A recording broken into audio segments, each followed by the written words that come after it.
Let's talk the 4 disconnections. What are the 4 disconnections?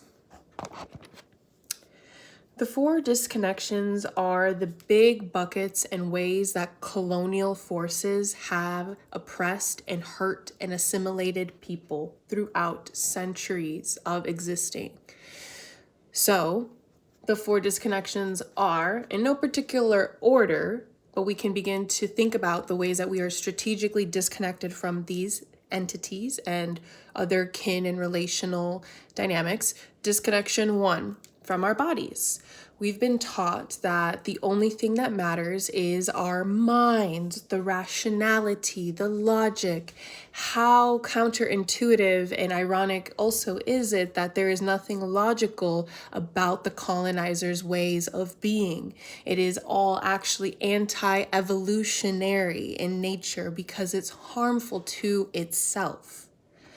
We are disconnected from our bodies. They tell us in schools to sit down and restrict movement. Certain movements are for girls, certain movements are for boys, certain that you are constantly being policed, restricted, and told what to do, what not to do, because I said so, with no actual meaning or reason behind it.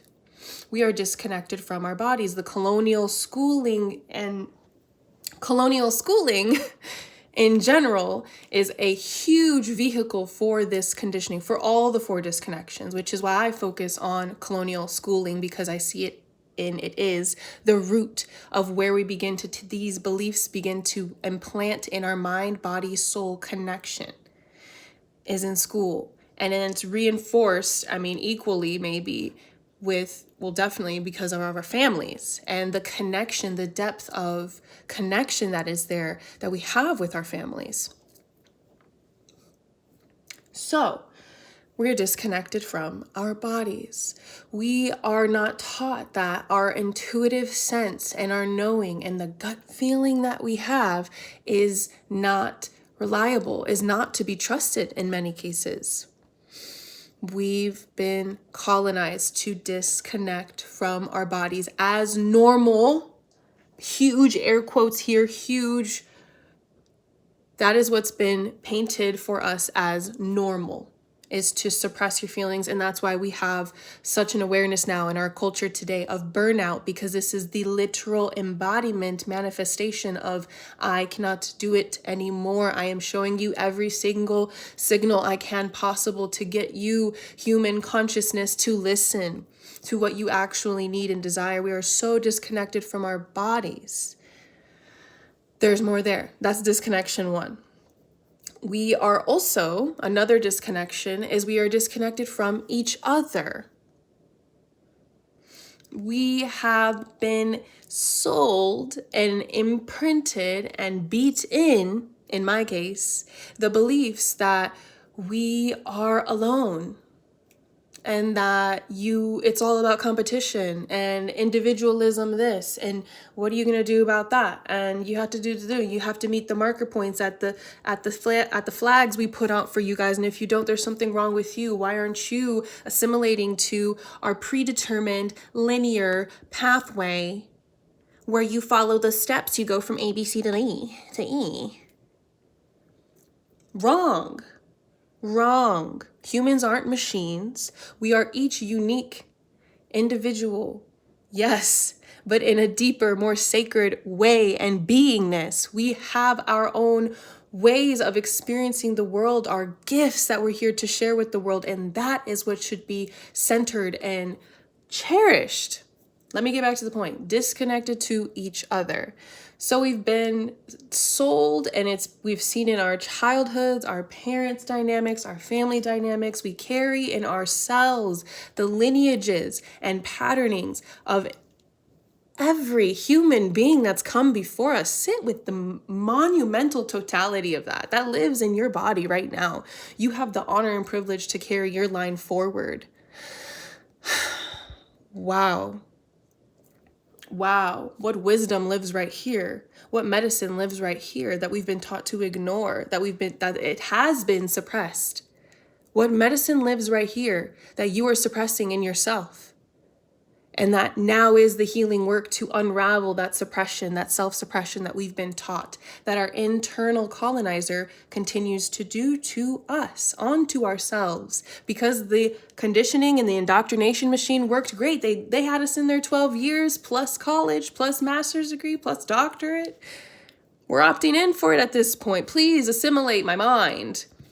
And us that are critical thinkers, our free thinkers, our creative thinkers, we can get through these institutions because of the gifts that we've been given through our lineages, the smarts, the natural wisdom, that we've been able to take what is truth, take what is supportive, and leave what is not, and then create from that a space of new, innovative, generative, restorative ways of being, practices, businesses, paradigms, writings, offerings, content.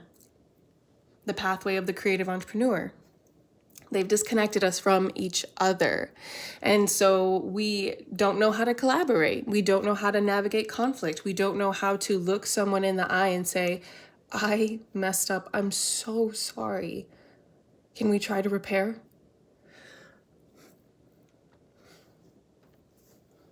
We've been disconnected from each other in the ways that matter. We don't know our neighbors. X, Y, Z, there's a lot there. Another disconnection, the third one, we have been strategically disconnected from our lineages, from our ancestors, to the point of what I was just saying, our liars, okay? Right, from our lineages. And yes, so much medicine there, so much power there, so much reconnective love and support that we each all have inherited because we exist. Because we exist, we have inherited it, right? Like it just is. It's inherent. It's inherent. And we're taught not to believe that. And we're taught that that means nothing against capitalism's standards. No, you need to achieve more and do it quickly. Hurry up. It's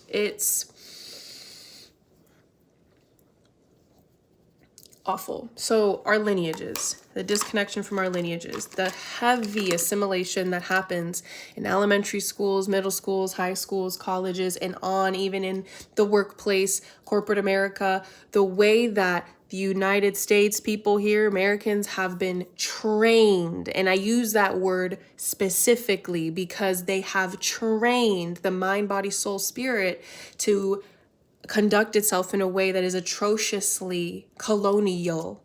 And we all have it, and we all do it to ourselves and each other and the world and the earth. And so now we have like this parasitic, an awareness of this parasitic ways of being and hate that live in each of us because, again, we're holding these lineages. They live in each of us. It's a lot. It's so much. I'm like shooting from different sprouts right now because it's just so much. It's just so much. I can't even.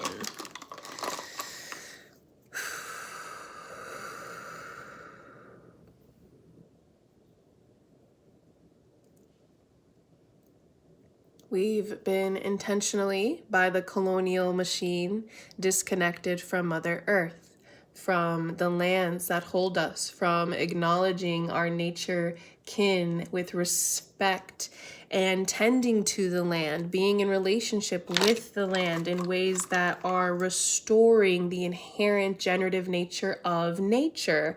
Humans can behave in a way as a keystone species on this planet where we inherit our responsibility to tend to and be with the land in ways that support it. And with the growing awareness and context of climate change and the disasters that we have done our lineages and histories behind us have done, the earth that we've inherited today, it is even more of the utmost importance that we all acknowledge and step into that responsibility as earth steward, as a human here, to continue reconnecting and building back this relationship with land where it is reciprocal, where we are able to see and respect each and every tree and creature and thing and rock and piece of soil that exists beneath us, that holds us at all times, abundantly giving us all that we need to sustain life: water, food, shelter, sun, more. Being in relationship with that in a way that is right, that is just, that is part of what satisfies the human soul, of what restores our own peace within ourselves. It calls back a part so profound that it is not to be taken as some frivolous thing. It is a sacred invitation to begin to step into relationship with our mother with more respect, with more reverence, with more ceremony, with more ritual, with more offerings. What have you given back to your land today, this week, this month, this year? This is the orientation of the future. This is the orientation of the children of the future, of who we need to step into and continue to learn to be. It's going to take a lot of learning. It takes a lot of learning. And it's glorious and it's beautiful, and we're going to make mistakes and it's not going to be perfect, but we attempt, and we try, and we align ourselves in right relationship as much as we can, as best as we can, with the tools and skills and knowledge that we have. We step into these ways of being so that we can pass them on to the generations after us, because they are going to need them too. And 7 generations after, and 7 generations after, it is the beginning of a multi-generational restoration of this earth, of who we all, at our core center goodness of the human being, those of us that are human beings, that we feel. And when you step into responsibility for being here, and you begin to act in ways that mirror to the earth and the land around you, that you are here to tend it and take care of it and be with it, offer gifts, there is a deep, profound fulfillment. It's not some frivolous, coincidental reason that we feel recharged in nature. We feel at peace in nature. It's because this is the nature. And in most indigenous languages, they don't even have a word for nature, because we are it. We are it. We are it. We are one. We are literally one with all of the glorious beauty that we see before us, with the oceans and the skies and the trees and the mountains and the deserts and the canyons and the sunrises and the sunsets. We are one with it all, a part of a web that is immense, a part of a living, breathing ecosystem of unconditional love, abundant love. We are connected to it at all times. At all freaking times. There is not a breath that has gone by our lives where we have not been connected to it. Okay? We have always, and will continue to until we take our last breath. We will continue to feel that. Maybe not explicitly, maybe it's unconscious, but the truth lies there, that every breath we take, we're still a part of this magnificent earth.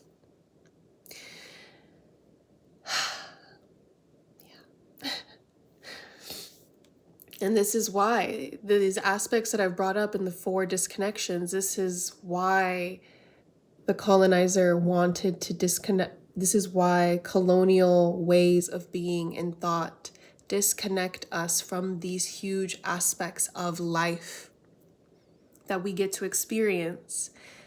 Disconnect them from their bodies so they don't know their truth and power, so they can't access pleasure and presence and their innate ability to choose in every moment and have agency. Let's take that away. Disconnect that. That's wrong. That's bad. Demonize it. Let's also disconnect them from each other, because if they know how to relate to each other in healthy ways, if they're able to speak and have difficult conversations without shutting each other out and being able to listen to differences for nuances and complexity within the unique perspectives and experiences that individuals we're all carrying and share and have differences in, if they're able to see across that and collaborate even still, they will overtake the colonial powers.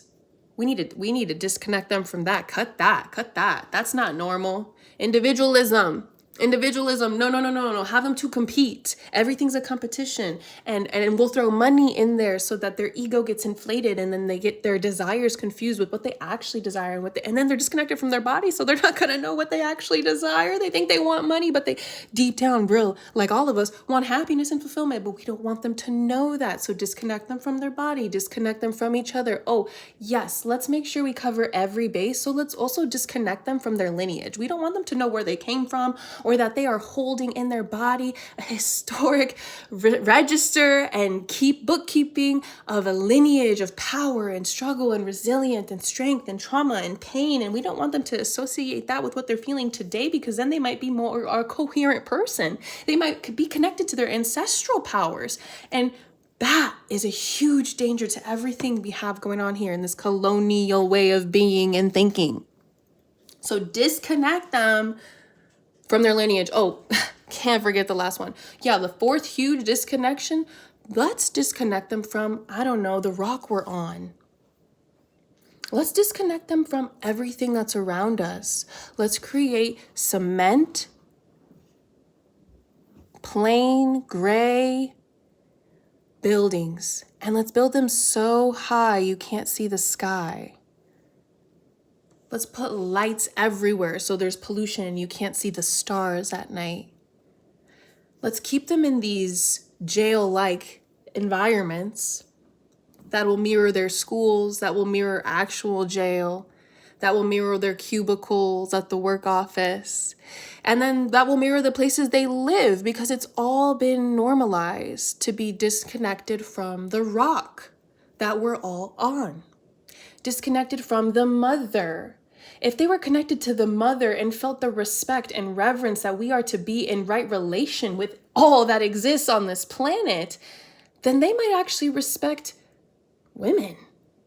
And if that happens, they might actually figure out that women are the portals, and that women hold the possibility of new life, and that women are the natural leader in the dynamic dance that is being human, and that men are designed to be subservient and follow the orders of the more rationally thinking, wise, embodied, sensual, beautiful woman. No. Connection to the mother, the earth, nature can awaken them so deeply and profoundly. So we'll create technology and AI this and virtual reality that, so that they stay stuck and glued in our cycle of colonial oppression and assimilation and imprisonment. Violence and hate, cycles repeating on top of cycles of harm that have been passed on from generation to generation. And now we have the awareness to see it, clock it, and do something different. And that's why I created the liberation practice, which is specifically designed around the reconnections that we have access to every day for free to reclaim. which is the reconnection to our bodies, the reconnection and resensitization process that we must continuously come back to and be in our repetition of coming back, coming back, coming back. 3,000 repetitions creates embodiment, and that's the science that's grounding this practice. It is an invitation to come back to the reconnections daily.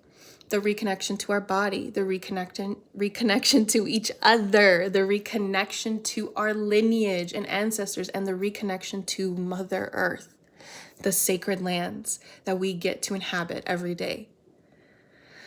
The 4 reconnections guide you in a daily practice of claiming your liberation, of choosing, you know what, today I'm going to reclaim something. Today, I am going to, on purpose, intentionally choose a reconnection that I need right now. My soul, body, mind, everything needs. And that's how the practice is designed for you. So you open the app and you choose a reconnection that's calling to you. So maybe that day it's you really want to tap in with your people, you need your tribe, so you are reconnecting with your lineage. There are practices in Reconnect to Lineage that invite you into more specific practice with you and help guide that exploration. Maybe it's you want to reconnect with each other. You have had a big fight with a loved one and you're not sure how to navigate and want some grounding around that. Go to the reconnection with each other practices. Maybe you're feeling a lot of feelings right now and your body needs attention and time. Reconnect to your body practices. And of course, we always need more connection to the mother, more connection to earth, to nature. But when it's especially calling you, feel free to tap into those practices for guidance and ways to bring intentionality to our practice with it. It's more than just going outside and sitting there and scrolling our phone. That is not an intentional reconnection practice to Mother Earth. And so the liberation practice helps us guide that in a more sacred, ritualistic, and practical way. These are things that you do on the daily, so they'll feel like micro doses of medicine and liberation activations within you, because they're allowing you to discern and reclaim and proclaim to the world, this is what I'm choosing today. This is what I'm choosing today. I'm choosing my liberation today. And as you continue to return to your liberation, to your practice of liberation, you begin to see the micro and macro changes and transformations that happen in your world, in your relationship with yourself, which is the beginning, the root, the seed, the starter, your relationship with your loved ones, your community. That is everything. We are our own webs and relational dynamics. For your relationship with your lineage, you will start to feel that empowerment of your roots and where you came from and what you claim and who you carry within you. And also, of course, the connection to the earth, which is infinite in power and possibilities, and how that may support your journey specifically. I am honored that you are interested in these practices. Yeah. So the liberation practice came from a very pure place of wanting to practice daily and have a space to practice daily. And so now we do. We have a place to practice daily. There's space for community connections. And I'll also, if you join on your part of the liberation practice, we'll also have 1 monthly community call where we get to hop on a live Zoom call with each other, hold space, feel what's present, move with what's present. I will guide a somatic movement practice always in the beginning of our calls to help us ground in our bodies. It's always step 1, number 1. We'll call in our ancestors and those who support us, and then we'll explore what's present in the community, in the group, what wants to be surfaced, what wants to be named. We really are intentionally creating space for community holding, which means I, as the facilitator, am not coming with the agenda and the topic and slides and this and that. It is more so for us to continue practicing that reconnection with each other, which requires open space, silence, listening, things that happen in the moment and that are present in the community. And of course, there will be guidance in that, but it's just much more emerging space where we trust our collective wisdom when we come together. Yeah, and I'm honored and excited to practice with you if you join. I'll see you in there.